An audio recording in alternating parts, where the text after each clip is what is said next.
I was reborn on the day my sister 𝗳𝗲𝗍 and I had to pick our husbands. That was when I realized I could hear people's thoughts. I heard 𝗳𝗲𝗍 say, this time I'm gonna make sure I grab the best husband first. Then just like that she rushed over and took the sweet guy I had married in my last life, while I ended up with the abusive man who used to beat her every day. I laughed to myself. Did she really think the guy I married before was some perfect gentleman? I was reborn on the very day 𝗳𝗲𝗍 and I had to choose husbands. Across the dinner table sat two men both about the same age. One was 𝗵𝗵𝗽𝗁, the older brother who was cold and distant. The other was 𝗵𝗵𝗽𝗁, the younger brother but born out of wedlock. He seemed gentle and easygoing. This time I'm gonna make sure I grab the best husband first. A girl's voice echoed in my head. It was 𝗳𝗲𝗍's voice. I glanced at her but she hadn't actually spoken. Her eyes were locked on Phil. I'm definitely gonna steal you away. Her voice rang in my head again. That was when it hit me. I hadn't just been reborn. I could hear people's thoughts too, and judging by what she said, 𝗳𝗲𝗍 had also been reborn. Otherwise, there was no way she'd be thinking like that. Sure enough, a second later, she walked straight over to Phil and sat beside him, all shy smiles. Hi, I'm 𝗳𝗲𝗍. I really like you, she said sweetly. My father spoke up beside me. Sky, since 𝗳𝗲𝗍 has chosen Phil, you'll marry Mike. The moment he said that,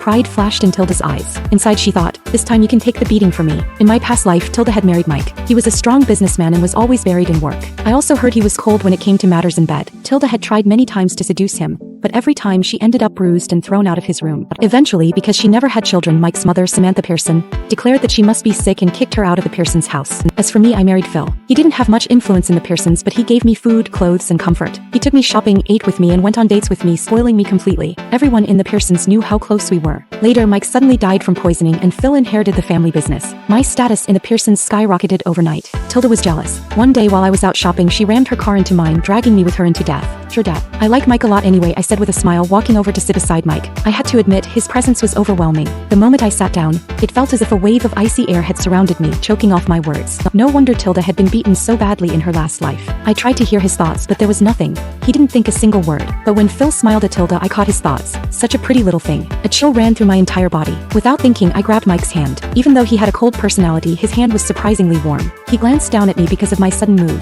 I quickly let go and he stayed quiet. This man looked terrifying, but honestly, I'd rather stick with him than fall into Phil's poisonous trap. This time I was determined to change my fate. I was going to make money, stand on my own, and never rely on anyone. 𝗳𝗲𝗍 and I had our weddings on the same day. It had been that way in our last life too. Back then, Mike hadn't shown up for the ceremony, but Phil came early. Everyone had said he was the more thoughtful husband, and this time it was exactly the same. Phil showed up in a crisp white tux, rushing in to scoop 𝗳𝗲𝗍 into his arms. As they passed me, 𝗳𝗲𝗍 gave me a smug look. Why didn't Mike come to pick you up? I just smiled. Don't worry about me. Focus on your own life. Her smile dropped, her face darkening. Keep laughing. I'll see if you're still smiling once he starts hitting you. That was what she was thinking as she left with Phil. But it was way too soon for her to say that. There was no guarantee who would be the one laughing in the end. Mike didn't come to the wedding, just like last time when he married my sister. People started gossiping about me and giving me pitying looks. 𝗳𝗲𝗍 looked even more thrilled, clinging to Phil and blurting out, I love you, Phil. Then she pulled him into a kiss.